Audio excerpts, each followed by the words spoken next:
So, so we burn a lot of fires in the winter.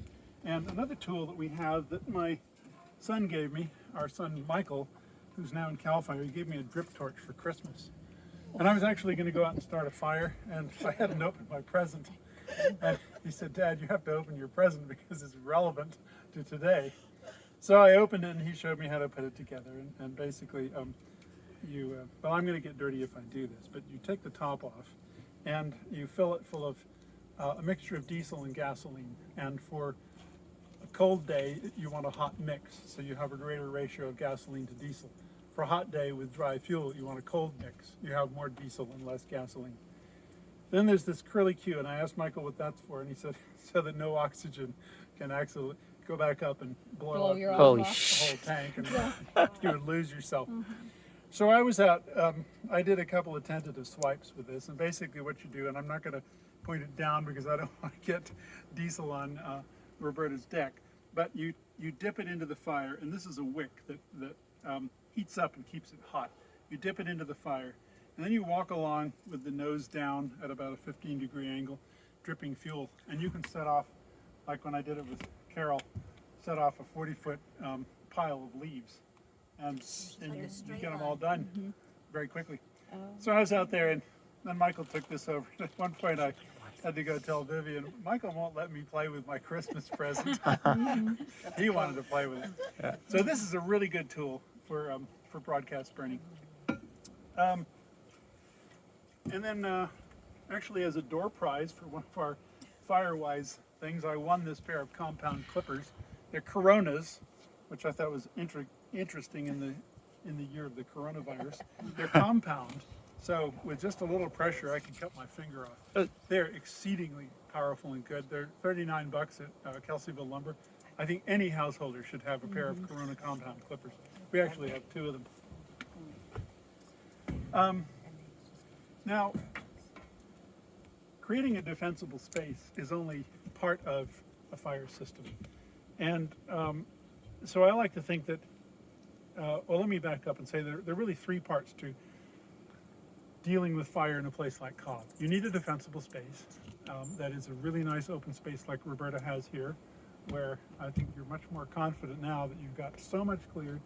And next spring, after we've burned the leaves, you'll be sitting pretty, even if all your neighbors are not sitting where you would like them to be. The second is having a fire-hardened house. Since we lost our cedar and our cedar-sided house with asphalt shingles, we didn't agonize very long before we decided to go with hardy plank. Hardy plank is a fabric impregnated with concrete and pressed to look like boards. So you go up to it and it looks like shiplap boards, but you knock on them and they're concrete. The reason we went with hardy plank is that of all the 13 structures we had, or the 13 burned. The only one that didn't was our garage that we built in 1997 out of hardy plank. And I will never understand how the garage didn't burn, because it was between the burning house and our water tank, the roof of which had caught on fire and burned. And the garage didn't burn, and I think part of it's because the hardy plank has a 1 hour burn time. I've actually held a blowtorch to a piece of hardy plank, not on the building, but a separate piece, and nothing happens. You can have radiant heat on that for a long time. And we had 10 gallons of gasoline inside the garage that never vaporized or volatilized or exploded. Our power tools and 2 vehicles were in the garage. So we said, sold. We're going to clad the house with hardy plank, which makes it a more expensive building, but it's worth it if it's going to save your house. Actually, another example of why that's important, our son Michael was down in Berryessa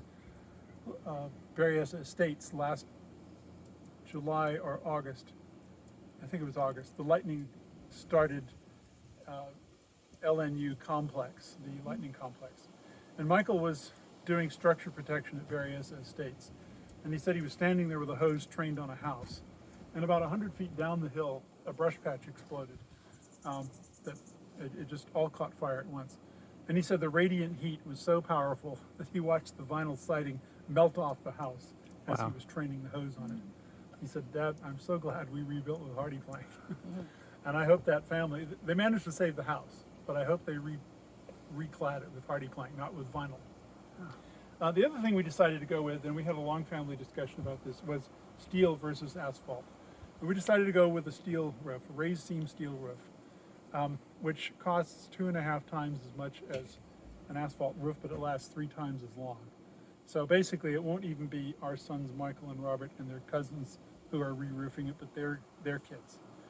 And it gives me the peace of mind to know that we could be having a local fire that I'm fighting with hoses and not even have to look at the roof, because embers that land on it will simply burn out. The one thing, of course, that you do have to look at is the gutters. We can talk about that in a moment. So we also rebuilt with double paned windows. We thought about triple paned, and I think we go into that, Mary? I think we looked into triple pane, and we decided the cost wasn't worth the protection. Double pane is pretty good. Single pane is not good if you're in the country, because the radiant heat can ignite curtains or couches inside. So double pane windows are really good. So as to the question of, oh, and we also have 4 redwood decks. I didn't want to have decks. I wanted to have flagstone pavements, but the way the house is situated, there had to be 4 decks. You legally have to be able to go out on a level and then go downstairs. We looked at Trex and we looked at redwood. Trex seemed just about as flammable as redwood.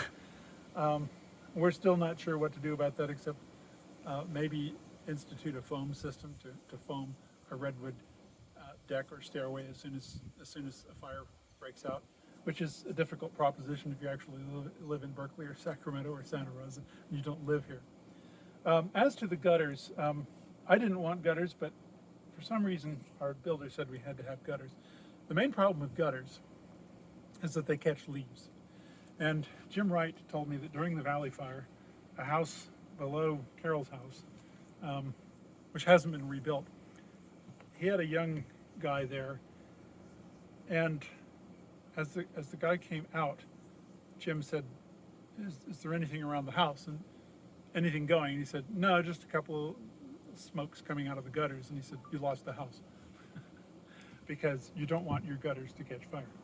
So one thing I do if a fire comes, I would shoot up onto the roof and have the water go down into the gutters and completely soak anything that's up there. Part of our problem is we have 22-foot ceilings and a very high roof, and I haven't yet got up there with my rock climbing harness to clean them out. So cleaning out your gutters is a bit of an issue.